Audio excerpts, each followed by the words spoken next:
Sean bienvenidos a este mensaje de la Palabra de Dios. Soy el doctor Julio Vega, soy psicólogo clínico del Hospital Star Médica y soy, en el mayor privilegio de mi vida, pastor de la Iglesia Cristiana Agua Viva. Y voy a compartir con ustedes en la serie La Gloriosa Voluntad de Dios, el mensaje número 8. La serie completa se llama La Gloriosa Voluntad de Dios, hermanos, porque no debe cabernos duda.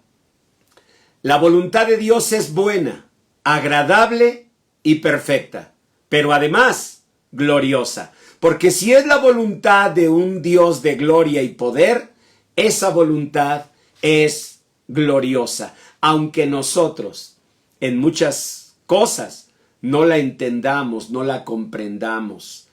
No obstante, debemos creer lo que dice el Salmo 29:2. El Señor preside en el diluvio. El Señor se sienta con poder en el diluvio. Salmo 29:10, versículo 10, es Dios preside en el diluvio. Así que las palabras caos, fuera de control, las palabras calamidad, las palabras desastre, que como seres humanos pues decimos porque lo que sucede escapa a nuestra comprensión, ante los ojos de Dios no es así.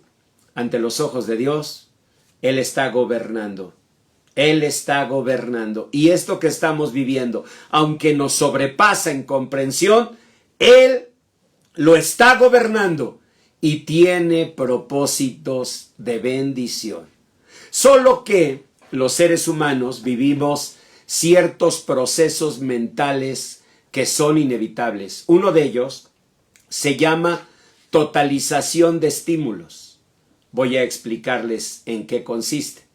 Consiste en que cuando la persona enfrenta una realidad que le sobrepasa, a veces como una forma defensiva, la mente totaliza los estímulos.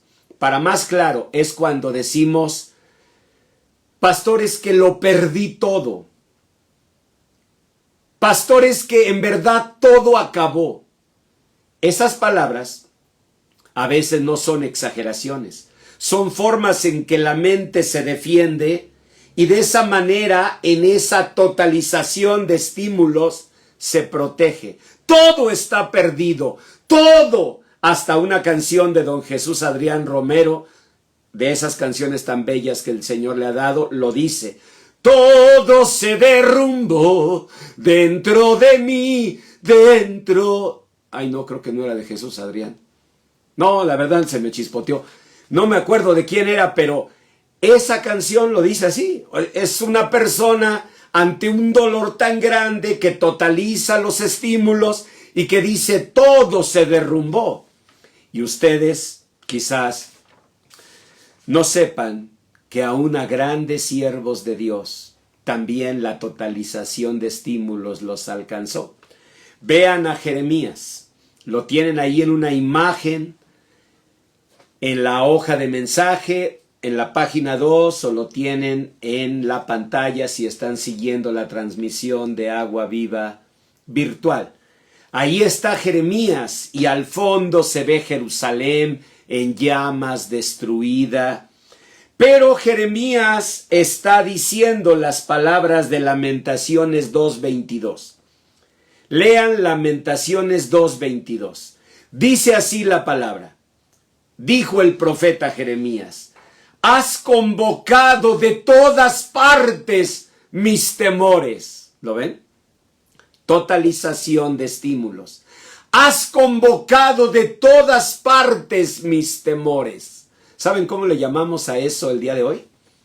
Trastorno de ansiedad generalizada. Algo que a mí me ha encantado de haber tenido que cultivarme en mi vida, haber tenido que conocer a grandes pensadores por mis profesiones y oficios, algo que me ha gustado es que al conocer, al darte cultura, al tener contacto con el pensamiento universal, no te cabe duda, la sabiduría de Dios es perfecta. ¿Saben por qué? porque ¿cuántos siglos tardó el ser humano para describir eso que llamamos hoy trastorno de ansiedad generalizada?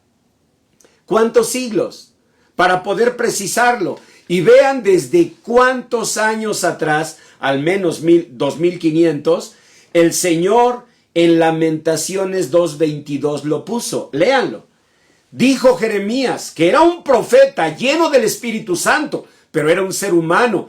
Has convocado de todas partes mis temores. O sea, Jeremías sintió como un temor, otro temor, cuando lo sobrepasó, produjo el trastorno de ansiedad generalizada. ¿Por qué?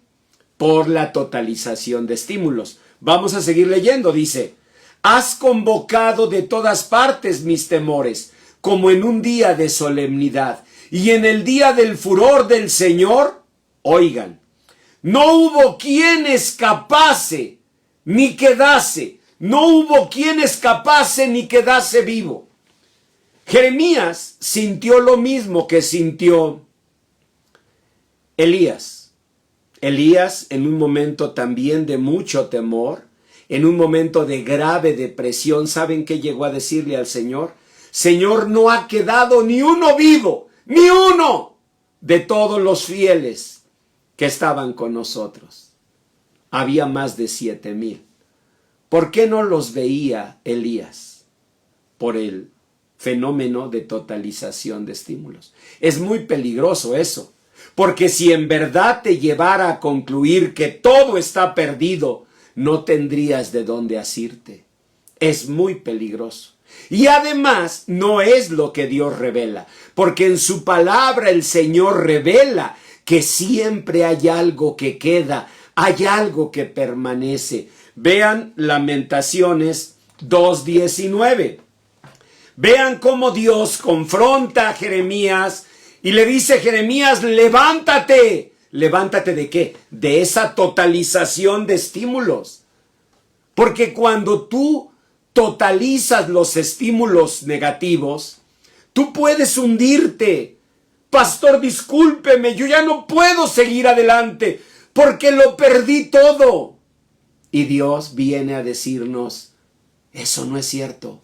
Es un engaño de tu mente. Es un proceso defensivo, natural, pero te está sacando de la realidad.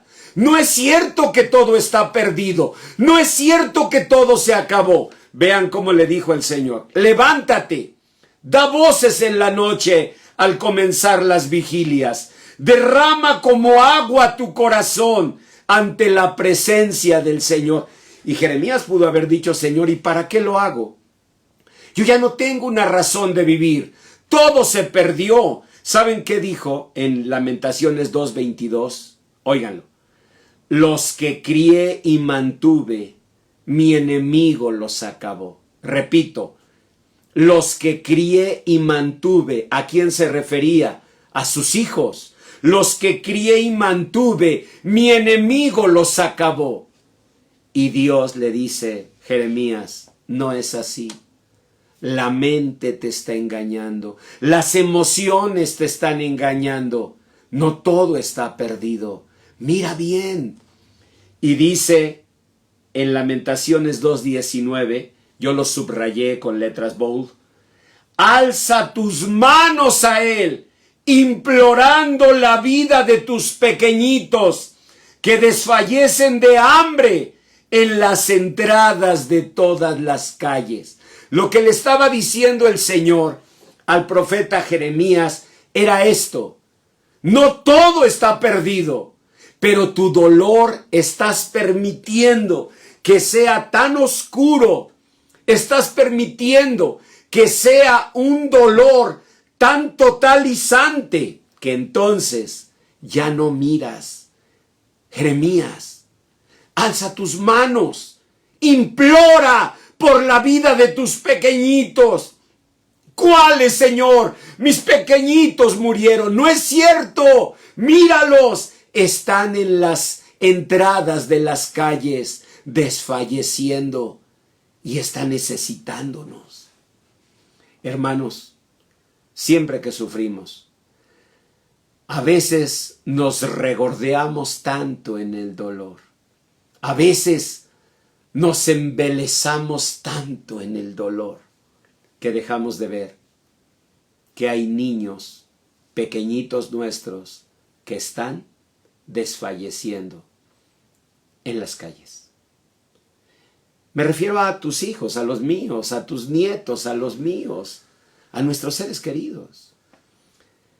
Nosotros los adultos, en esta pandemia, hemos por momentos olvidado a otros que aunque traen su cubrebocas con sus ojitos, claman por una palabra nuestra, por una dirección, por un ánimo. Y esos ojitos arriba del cubrebocas son los ojitos de nuestros hijos. Algunos incluso dicen, pastor, no, fíjese que mis hijos están muy chiquitos, yo creo que ni cuenta se dan. Tal vez intelectualmente no, racionalmente. Tal vez no entienden que virus, que pandemia, que epidemia, tal vez. Pero no aprehenderán la ansiedad. ¿Qué sentirán al salir de la casa y saber que les ponemos su cubrebocas chiquito? ¿No será una intuición natural el sentir, el buscar un peligro? ¿No nos percibirán al bajarnos a algún lugar y tener que sanitizar nuestros zapatos y entrar con esa distancia? ¿No percibirán los niños? ¡Claro que lo perciben! Claro que lo perciben. Y nos miran con sus ojitos arriba del cubrebocas, esperando una respuesta. Y Jeremías, tú y yo, lastimados por tanto dolor, no miramos que ellos desfallecen en las entradas de las calles. Miren, en la página 1 les puse una fotografía que es una de las más famosas de la publicidad que se usaba en la Primera Guerra Mundial. En la página 1 está un señor trajeado y tiene a sus hijitos, la nena está en sus piernas y el niño está jugando ahí en la alfombra. Y de pronto la niña le pregunta, papá, ¿qué hacías durante la Gran Guerra? Y él tiene que voltear la cara avergonzado. ¿Saben por qué? Porque durante la Gran Guerra, a diferencia de los que iban a las trincheras a pelear por su patria, él andaba escondido como rata por salvar su vida. Y no comprendía en ese momento que él estaba faltando a un deber. ¿A cuál deber? Al deber con su patria, al deber con su gobierno, al deber con su nación. Y tal vez, algunos de nosotros, pues no le demos importancia al deber con la patria o con el ejército o con el gobierno. Pero ¿qué con el deber de nuestros hijos? ¿Qué pasaría si nosotros en esta pandemia perdemos nuestras ilusiones, nuestras esperanzas, nuestros sueños? Por la misericordia de Dios no somos contagiados, pero por la cobardía de nuestro corazón perdemos nuestras ilusiones, nuestras esperanzas. Nuestros niños nos van a mirar así y van a preguntar, papá, ¿qué te quitó la pandemia? ¿Qué te quitó? Y claro, nosotros diremos, pues mira, hija, hijo, nieto, nieta, bendito sea Dios, la salud no. Pero quizás desde entonces yo no volví a soñar, yo no volví a proyectar, yo no volví a esperar. ¿Saben qué le decía el Señor a todos los que estaban destrozados cuando Jeremías? Vayan a Jeremías 29, en la segunda página, de las hojas de mensaje. Jeremías 29, versículos 4 en adelante. Aquí está en la fotografía Jeremías clamando, pidiendo a Dios.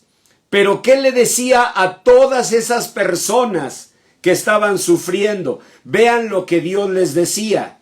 Así ha dicho el Señor Dios de Israel a todos los de la cautividad que hice transportar de Jerusalén a Babilonia. Algo que me impresiona es la sinceridad de Dios. Dios no esconde la mano. Dios nos dijo, no dijo, a todos los que fueron llevados en cautividad por esos malos y pecadores babilonios. No. ¿Qué dijo Dios? A todos los que yo hice transportar a Babilonia. Dios está asumiendo la responsabilidad, porque todo cuanto ocurre es algo que Dios quiere o que Dios permite.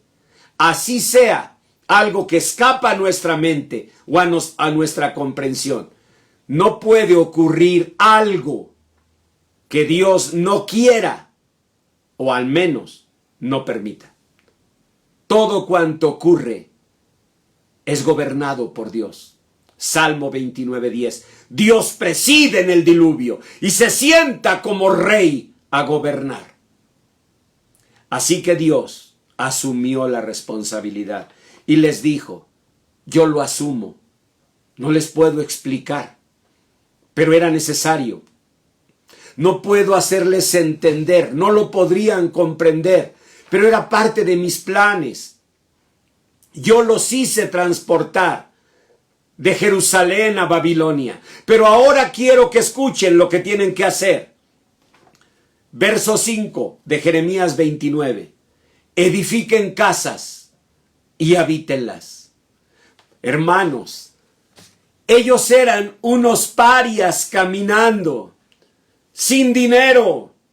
Ellos eran unos parias con hambre, jalando a sus niños, cargándolos. ¿Y saben qué les decía Dios? A esos que parecían realmente espectros allí caminando. ¿Saben lo que les decía Dios? Quiero que edifiquen casas.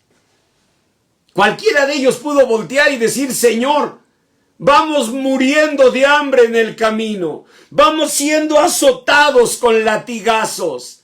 Vamos cargando a nuestros niños. Y tú nos dices que edifiquemos casas. Sabe una verdad. El que espera mucho de ti es porque confía mucho en ti. El que no espera nada de ti, que no demanda nada de ti, es porque no confía en ti. Esta es una verdad. Y tienes que asumirla. Si Dios les estaba diciendo, edifiquen casas, es porque Él los creía capaces de remontar esa condición de parias, de hambrientos camino a Babilonia y levantarse como la nación poderosa que para gloria de Dios ha sido siempre Israel. ¿No creen que es lo mismo con nosotros? Dios nos cree capaces, hermanos, de remontar esta pandemia, de que esta pandemia no se lleve, no aniquile, no destruya nuestras ilusiones, nuestros sueños. ¿Qué más les dijo Dios?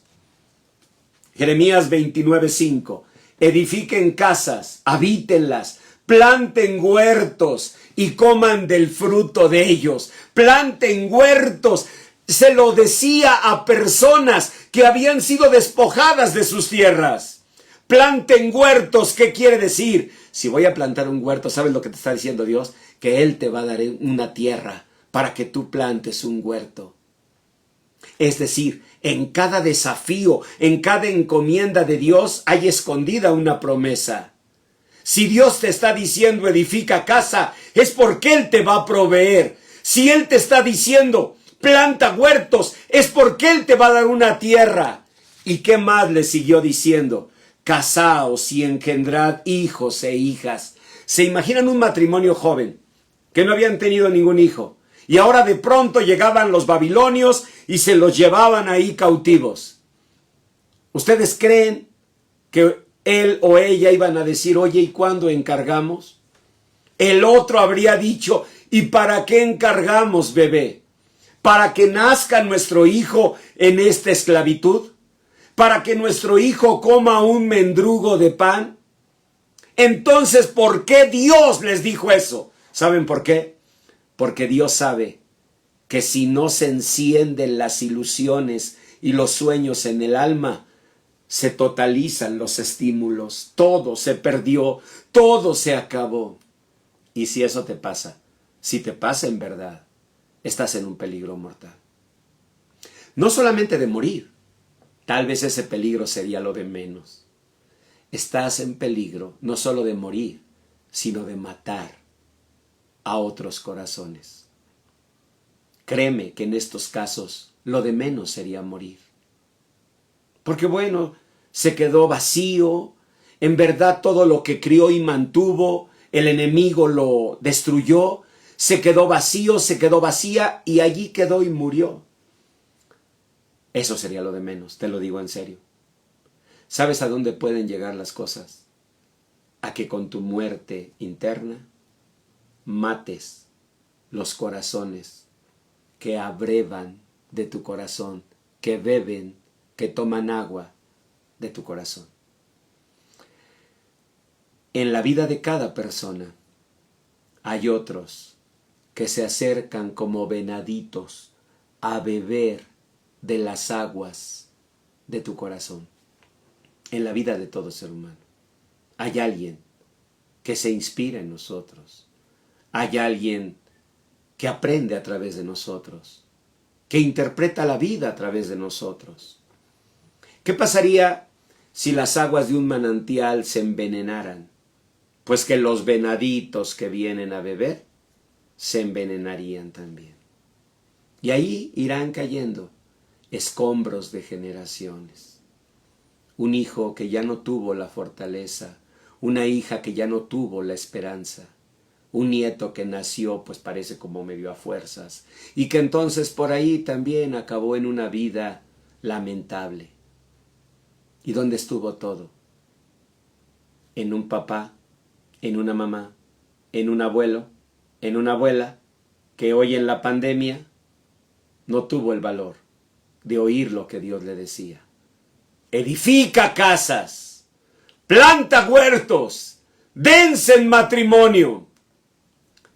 Eso decía Dios. Y allí van los parias caminando por ese desierto, camino a Babilonia. Y la palabra de Dios les iba diciendo, edifiquen casas, planten huertos, dense en matrimonio, engendren hijos e hijas. ¿Qué quería decir? No pierdan sus sueños, sus ilusiones. ¿Saben cómo lo dice Dios? Y a mí me impresiona, es el final del versículo 6. Dice, y no os disminuyáis. Me impresiona esa palabra. ¿Qué es disminuirse? Es apocarse, es esconderse, es quebrarse, es consumirse. Eso es disminuirse. Pero sábelo, si tú y yo nos disminuimos, nos achicamos, nos apocamos, los venaditos que vienen todos los días a beber de nuestro corazón no van a encontrar ninguna fortaleza. Y esa generación que sigue se apocará, se disminuirá. Y la que sigue, no, peor. Por eso Dios nos llama. Vean en la página 1, Isaías 61, versículo 4, dice, reedificarán las ruinas antiguas y levantarás los asolamientos primeros y restaurarás las ciudades arruinadas, los escombros de muchas generaciones. Hace 2 días mi papá habría cumplido 99 años de edad. Algo que admiramos en la familia es la visión, el valor que mi papá tuvo para dejar su natal Michoacán y junto con mi mamá, 2 jovencitos, llegar a la Ciudad de México. ¿Por qué decidieron venir a luchar? ¿Por qué decidieron venir a enfrentar cosas? Dice mi mamá que cuando llegaron les habían contado que donde está ahora el monumento a la raza y el hospital de la raza, que en ese tiempo no estaba ni monumento ni hospital, allí había terrenos así como de paracaidistas, donde les daban permiso ahí de quedarse, de hacer una casita de cartón. Cuando ya se fueron a Peralvillo, donde yo crecí, ya estaban mejor. Ya la casita era de maderas, de duelas, de, ¿cómo se dicen?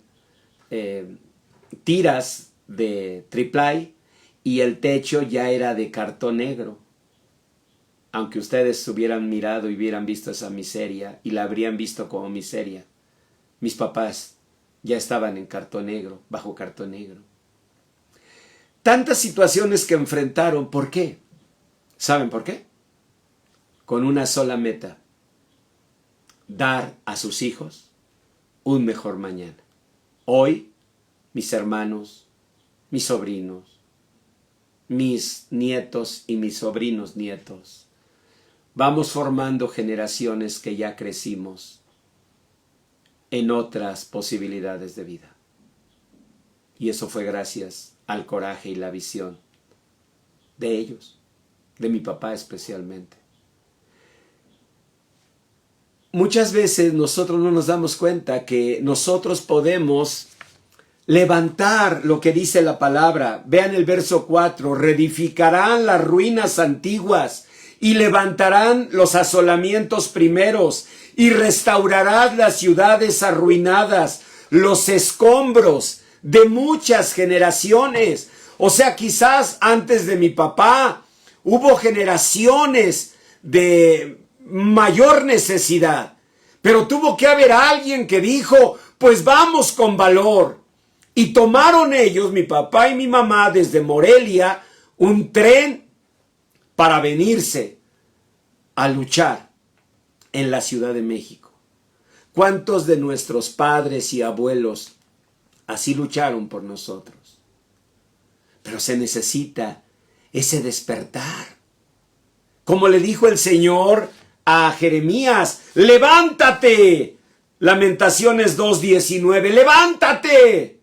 Porque le estaba diciendo, qué fácil es recrearte, regordearte en el dolor y verte como una víctima y deleitarte en tu dolor y saborearlo y sufrirlo sin ver que hay otros que nos están mirando, pequeñitos que con un cubrebocas con la carita de Mickey Mouse asoman sus ojitos arriba del tapabocas y con su mirada en silencio nos están preguntando, papá, mamá, ¿cómo se enfrenta una calamidad?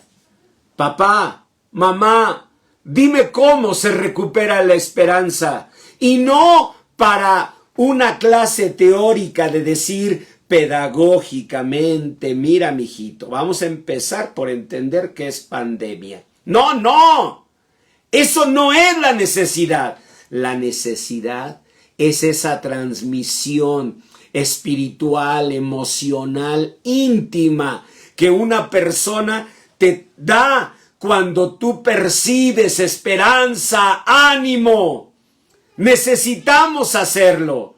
Tal vez no nos damos cuenta, hermanos, pero al pasar el tiempo vamos a tener, si no lo hacemos, el más duro de los juicios. Miren esta imagen, seguramente ya le reconocieron, Peer Gynt, que es un personaje de Henrik Ibsen. Ustedes conocen, por supuesto, de la literatura noruega.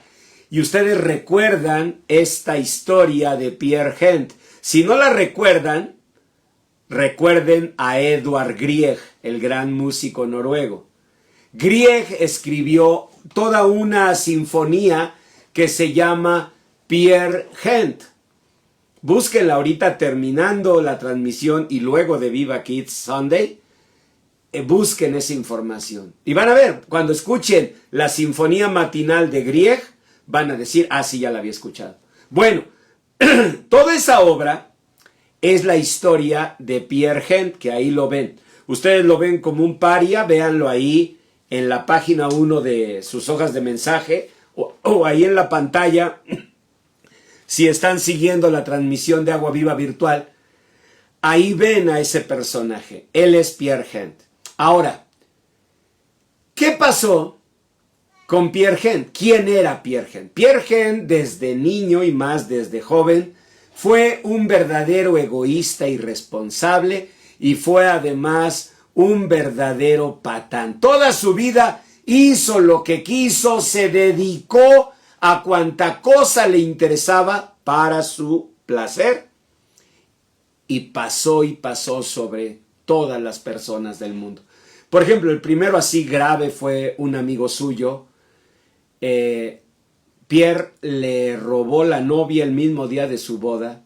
El día de su boda la convenció a la chica de que él amaba y la enamoró. Y la chica, el día de su boda, escapó con Pierre Gent a la montaña. ¿Saben solo para qué?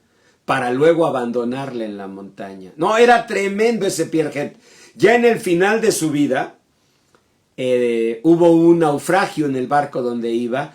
¿Y cómo? Pues él se las ingeniaba, ¿no? Hagan de cuenta el Peco Pecas, de veras. Peor todavía que Peco Pecas. Él se las ingeniaba y se las ingenió para que un cocinero del barco muriera en lugar de él, aun cuando el cocinero tenía familia. Así escapó de todo. Y nada le pasaba. No había un juicio contra él. Pero ¿saben qué pasó? Que al pasar los años, Pierre Gent se encontró con el juicio más severo que puede haber. El juicio de nosotros mismos. Escuchen, esta es la obra de Pierre Gent. Llegaron a él sus pensamientos y le dijeron: somos los pensamientos que deberías haber pensado. Somos las manos que deberías haber estrechado. Somos los lemas que debiste haber pregonado. Mira cómo nos ha desgajado tu desidia. Somos las canciones que debiste haber cantado. Millares de veces nos has reprimido. En el fondo de tu corazón estábamos aguardando. Somos las lágrimas que nunca lloraste, hirientes agujas de hielo. Habríamos podido derretirnos. Ahora se clava esa aguja en tu velludo pecho. Somos las obras que debiste hacer. Somos las cosas que debiste realizar. Pero tu duda asfixiante nos ha aplastado y nos ha desmenuzado. Pero el día del juicio vendremos en tropel y lo atestiguaremos contra ti. Entonces, Pierre Gent, recibirás tu merecido. Y saben, hermanos, cuando yo leo esa novela de Ibsen, no puedo dejar de pensar en lo que la palabra de Dios dice. Cómo la palabra de Dios dice: si alguno no provee para los suyos, mayormente para los de su casa, ha negado la fe y es peor que un incrédulo. Primera de Timoteo 5:8. Tus hijos, los míos, tus nietos, los míos, desfallecen en la entrada de las calles. Desfallecen. Están perdiendo ilusiones. Están perdiendo confianza en sí mismos. Les está siendo arrebatado un mundo. Les está siendo arrebatada una vida. Y tú y yo, allí regordeados en nuestro dolor. Mira, el Señor dice en Isaías 61, verso 1, que el Mesías fue enviado a predicar buenas nuevas a los abatidos. Y tú dices amén. Ay, sí, sí, pastor, yo necesito buenas nuevas porque estoy abatido. Dice que vino a vendar a los quebrantados de corazón. Y tú dices, sí, pastor, yo estoy quebrantado de corazón, que me vende el Señor mi patita. Y dices, sí, Señor, vienes a dar libertad a los cautivos, a dar a los presos apertura de la cárcel. Sí, todo eso viene a ser Dios. Pero escucha para qué. Verso 4. Para que reedifiques las ruinas antiguas y levantes los asolamientos primeros. Para que levantes los escombros de muchas generaciones. Escúchalo bien. Para que no te sea arrebatada la vida ni a ti ni a los tuyos. Tú y yo tenemos una edad. Tú y yo crecimos. Tú y yo, gracias a papá y mamá, gracias a los abuelos, tuvimos oportunidades. Nuestros niños, con su tapabocas de Mickey Mouse, nos enseñan sus ojitos y nos están pidiendo, enséñame a vivir, enséñame a que no me sea arrebatada esta vida, que no me sea arrebatado este mundo. Tú y yo no solamente debemos sobrevivir al contagio, tú y yo debemos enseñar a vivir. Dios nos consuela para consolar a otros. Eso escribió el apóstol San Pablo. Dios no nos consuela para dejarnos allí en esa conmiseración, en ese disfrute morboso del dolor y del sufrimiento. Hay quienes ya viven de una manera morbosa su sufrimiento. Me duele mirarlos sacar de su cartera los recuerdos, de manera morbosa contar y contar lo que han vivido. ¿De qué te sirve? Si no, eso se convirtió en coraje, valor, dignidad, la misma que tuvieron nuestros padres para decir, yo lo sufrí, mis hijos no lo van a sufrir. Estoy viviendo en esta pandemia angustia, dolor, igual que todos, pero mis hijos no van a perder un futuro que Dios hará venir. Dios hará venir ese futuro. Y nosotros debemos levantarnos. Tú puedes decirme, pastor, es que yo necesito consuelo. Pastor, es que yo necesito, como dice la palabra, Él viene a vendar a los quebrantados de corazón. Pastor, que me vende la patita. Sí, pero no consuela a Dios a parásitos. No venda Dios a parásitas. ¿Queda claro? ¿Queda claro? Dios no te va a bendecir parásito. Si tú lo que quieres es, ay, gracias Señor por este consuelo, ahí te encargo la próxima semana que vengas y me sobes. ¡No! Dios nos conforta, nos consuela. ¿Para qué?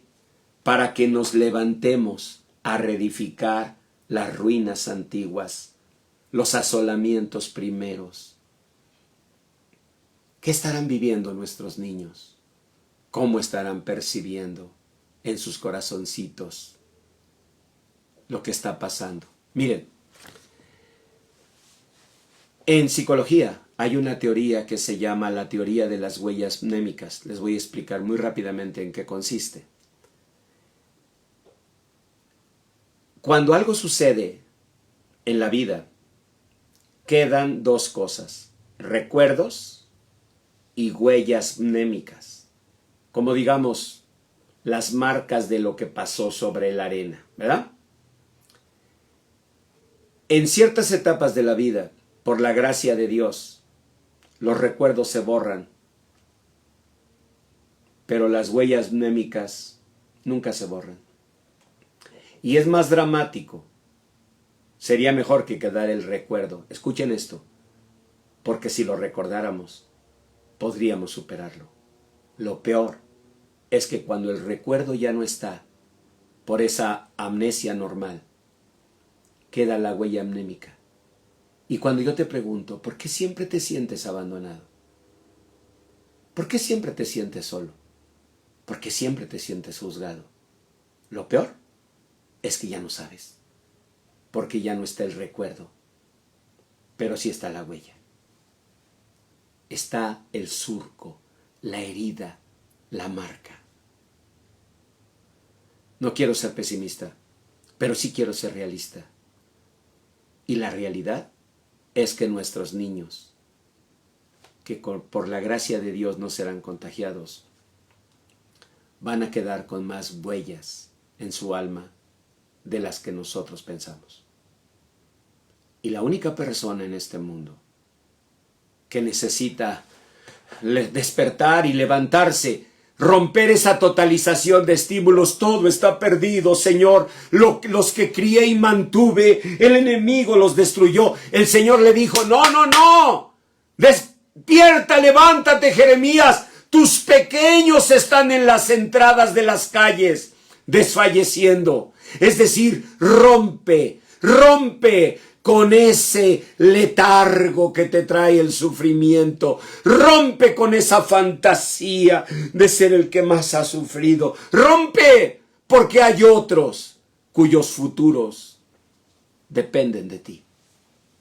Y por eso quiero invitarte para que oremos, para que le pidamos al Señor que no ocurra que el día de mañana, al pasar los años, por la cobardía, por el egoísmo, por esa actitud morbosa de recrearte en tus dolores en lugar de ver el dolor de otros como una verdadera madre, como un verdadero padre. En lugar de eso, escuches el juicio más duro después del juicio de Dios. Somos los pensamientos que dejaste de pensar. Somos los sueños que abandonaste. Somos las canciones que no cantaste. Somos las lágrimas que debiste derramar. Somos las cosas que debiste hacer. Y nosotros vayamos caminando como Pierre Gent bajo el peor de los juicios. Y lo peor, sin poder hacer ya nada. Porque los escombros de generaciones siguieron. Y ahora tus hijos, los míos, son muchachos apocados, reducidos, disminuidos, como dijo Dios. No edificaron casas, no plantaron huertos, van disminuidos. Y no se diga la generación después. Son escombros de generaciones, dice la palabra de Dios. Hay una sola forma de romperlo. Y es decirle, Señor Jesús, tú viniste a dar libertad a los cautivos. Tú viniste, Señor, a vendar a los quebrantados. Tú viniste, Señor, a dar consuelo a los afligidos, para que entonces nosotros nos levantemos y reedifiquemos las ruinas y levantemos los escombros de generaciones. Dile, Señor, aquí estoy, Señor bendito. Dile, Señor Jesús, yo te recibo como Señor y Salvador de mi vida. Ven, Señor bendito, a mi corazón. Trae ese consuelo, pero para que yo sea levantado. Trae ese consuelo, pero para que yo pueda bendecir a quienes beben y abrevan del manantial de mi corazón. Señor, que si he perdido, lo que he perdido valga la pena, con tal de levantarme a defender el futuro y la vida de mis hijos y de mis nietos. Señor, en el nombre de Jesús, levántame como levantaste a Jeremías, para defender a mis pequeñitos que desfallecen en las calles. Hazme, Señor, alegrarme con ellos, confiar junto a ellos, llenarme de ilusiones junto a ellos, y que desde sus cubrebocas, desde sus ojitos asustados, ellos puedan mirarme lleno de tu presencia,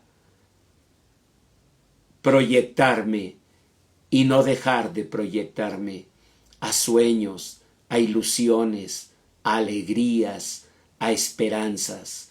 Señor bendito, que no sea disminuido para que el día de mañana mis hijos estén disminuidos. Señor, en el nombre de Jesús, levántame, levántame, Señor, y hazme mirar que esos ojitos me están esperando y que yo soy el medio para su bendición. Señor, permite que el contagio no me alcance, que no alcance a mi familia, y que esté mi nombre en la lista de los vivientes de Isaías 4, pero que yo pueda entender que si tú me guardas la vida, si tú me la conservas, es porque tienes propósitos, no solo para mí, sino para mis pequeñitos. Señor, en el nombre de Jesús, guárdame la vida para plantar viñas, para edificar casas, para levantar el corazón de mis hijos y de mis nietos. En el nombre de Jesús pido tu bendición. Amén.